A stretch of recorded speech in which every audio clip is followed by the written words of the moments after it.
Some other groups that were influential in the Jewish world during the time of Jesus were the Essenes. Now, the Essenes actually left the temple in kind of a protest to the Sadducees. They felt that the temple had been defiled by the Roman presence, by the appointment of priests that were not authentically a part of the Zadokite tradition or Zadokite line, and all these other things. So they went and lived in the hills, and they kept what they call a spiritual priesthood in the temple. So they would actually keep the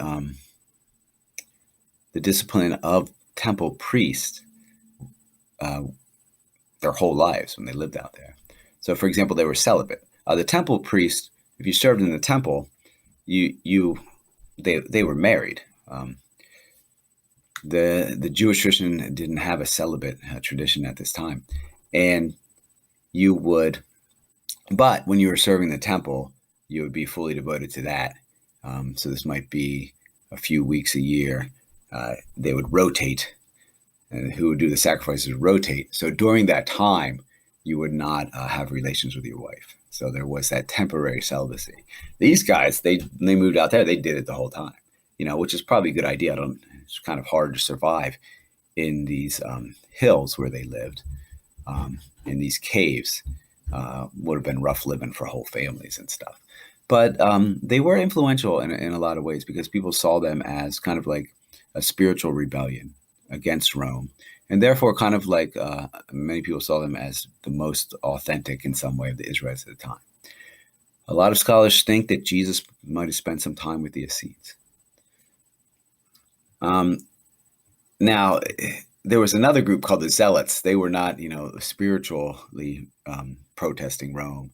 They were physically protesting Rome. They were the people who wanted a revolt right now.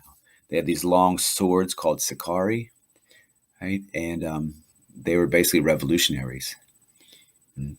And people like Simon the Zealot, right, one of the apostles, were members of this group.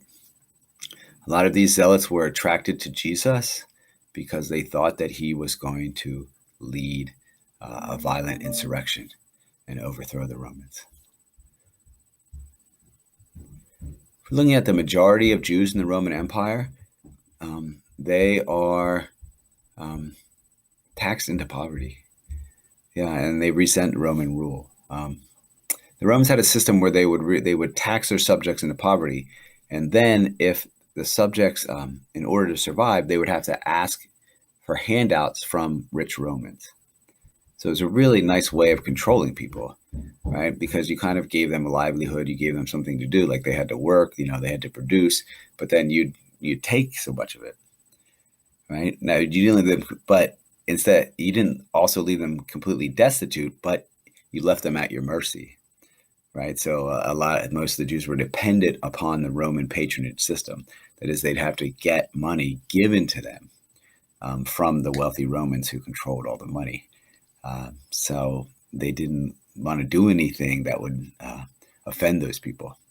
So it really it was a good system for world domination by the Romans, but it was not a good system when it comes to forming a just and free society. It was rather oppressive. All right. And again, that's why they didn't like the Romans, and that's why they didn't like the Sadducees and the temple priests who were in cahoots with them. And that's why, they had a lot of leanings and maybe towards the Zealots and the Essenes. A lot of people probably held those people in affection, and why they were looking for a Messiah.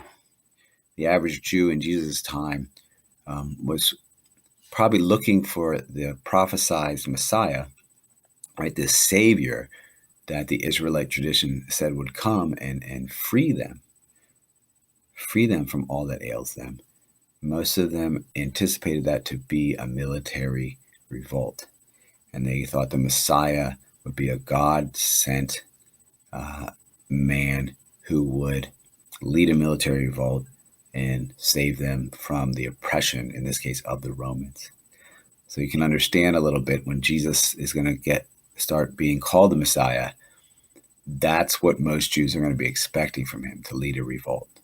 I mean, it had happened before, right? It was about 150 years before Jesus was born, that there was a semi-successful revolt led by a group of Jews, the Maccabees, and it established a semi-autonomous Jewish republic. So again, not that far back in the memories, like they had done it before, and a lot of them were ready to do it again.